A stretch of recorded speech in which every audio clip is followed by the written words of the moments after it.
our series that we've been looking at, which we started in the last video series on the Lord's Prayer, and just understanding how to pray in a deeper method. If you didn't hear that first video, I'd encourage you to pause this one or go to the other video, watch it first, and then come and watch this one, because it's sequential in a series of understanding how the Lord wanted us to pray.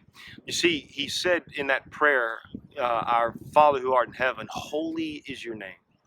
Thy kingdom come, thy will be done on earth as it is in heaven. And we said that we looked at this prayer through a series of questions. The Lord gave me 4 questions to really kind of play off of in this series. And so I shared with you in the first video, the first question that the Lord asked us. Before we rush into pray and before we just get on our day, we should take some time, slow down, go into that closet, so to speak, like Jesus said to, and pray. And we start by answering the question, who do you say that I am? Let's just take a minute and talk about who God is. Who is this God that we're going to ask to meet our needs, to help us, to give us aid, to meet the needs of others and those that we love? Who do we believe that He is? And so we looked at that in the first video. This video, I want to talk to you really about the second question. And the second question is this: do you trust me? Listen to what He said. He said, our Father who art in heaven, hallowed be thy name. Thy kingdom come.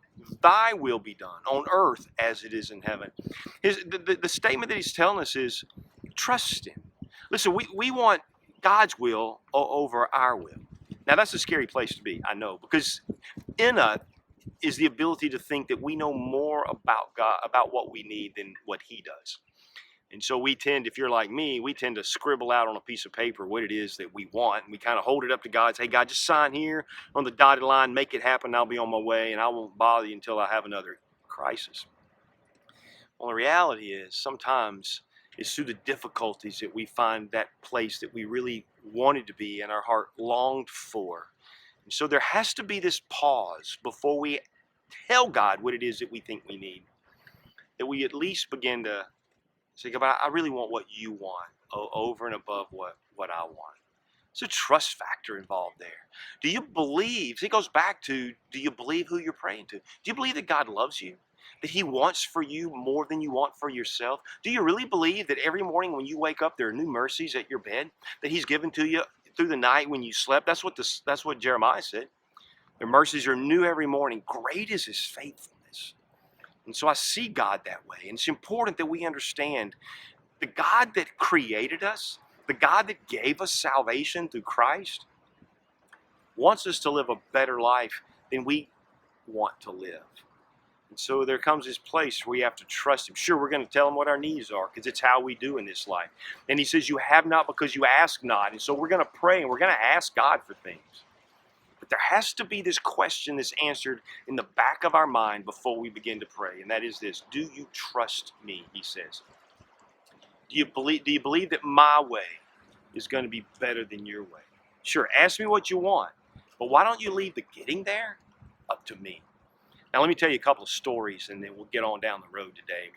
But the first story I want to tell you is about the people of Israel when they were enslaved with Moses, and right after the 10 plagues, and they were kicked out of Egypt. They followed a cloud by day and a pillar of fire by night, and God was leading them. Now, understand this: God was leading them, and you know where He led them? Right into a trap. He led them into a place where they were trapped on all sides. They had the Red Sea behind them. They had mountains on either side and the desert in front of them. And on that desert, at this point, Pharaoh had awakened, and on that desert, the mightiest army and charioteers in the world were bearing down on the people of Israel. And so you could see how they're thinking, man, trust God. Are you kidding me? Look where He took us. But little did they know what God had in store. And even Moses wasn't sure what was going on. And so when they got to that place, God had a few words for Moses, and He said this: Moses, I want you to shut up. I want you to stand by, and I want you to see salvation. He told Moses to raise that staff over the Red Sea. When he did so, it parted, and you know the story. The nation of Israel got through. The Pharaoh and his army followed them through, were covered over in a sea of water, and they all drowned in the Red Sea. Well, there's another story of Joseph. Joseph found himself at a time when Israel was free, but he was one of the 12 tribes of Israel. He was the tail end, the little baby, and his father loved him with a deep love, which meant his brothers hated him because he was the favorite. So they got so tired of Joseph being the bratty favorite that they decided to sell him off. First, they decided to kill him, and then they thought better, and they said, let's just sell him off. So they throw him into a cistern, a well, and then when some people come by, they sell their little brother. They tell their father that he had been killed by some animals, and Joseph is taken off. Now, you need to understand something. In all of this, it says that now God was with Joseph.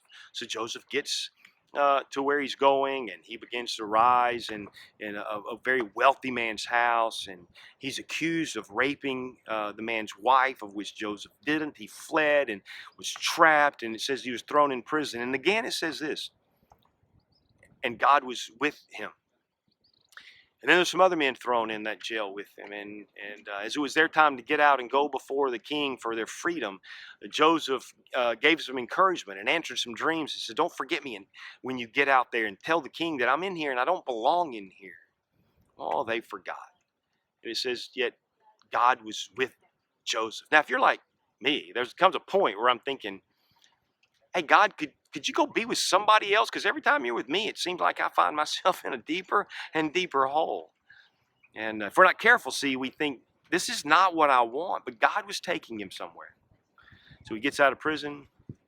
He is able to, the people who got him out of prison, or who left out of prison and forgot him, told the king when the king had a dream that he was wanting to interpret. So, there was a guy in the prison, we forgot to tell you about him, but he knows how to interpret dreams. So they brought him before the king, and Joseph interpreted their dreams for him and gave him a way out. It was a dream about famine, how there would be so many years of good, and then there were going to be years of famine. And Joseph said, here's how you should withstand this stuff. And the king decided to put him in charge. There was no one greater in the kingdom outside the king than Joseph.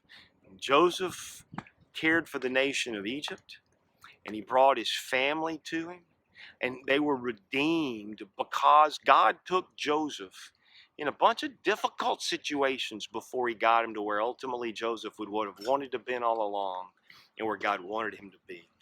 And so I'm talking to you today to let you know, listen, you may think you're in trouble and there's no way out, but I'm going to tell you this. Do you trust God? He's the God who can make a way where there is no way.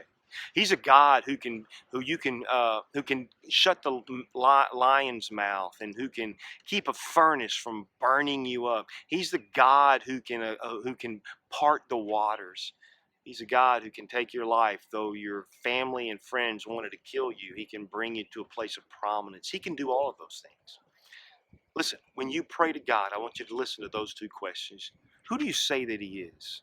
Now, I told you in the last video, I'd get you that PDF, so be looking for that. But in this video, I'm asking you the second question. Do you trust him? This is what it means to lay your burdens down. Come to me, all who are weary and heavy laden, and I will give you rest. This part of the prayer is where you say, God, this is what I want. This is what I need. But before I get to that, I want you to understand, Father, I trust you. And I want your will to be done before my will is done. Because really, your will would be so much better for my life than my own. Now listen, slow down, and let's think through this process. And those are the questions that we're talking about right now. I'll come back later, and I'll give you the third question, and we'll enjoy our time. For now, I'm going to enjoy my day. I hope you enjoy yours. Lord bless, and have a great day.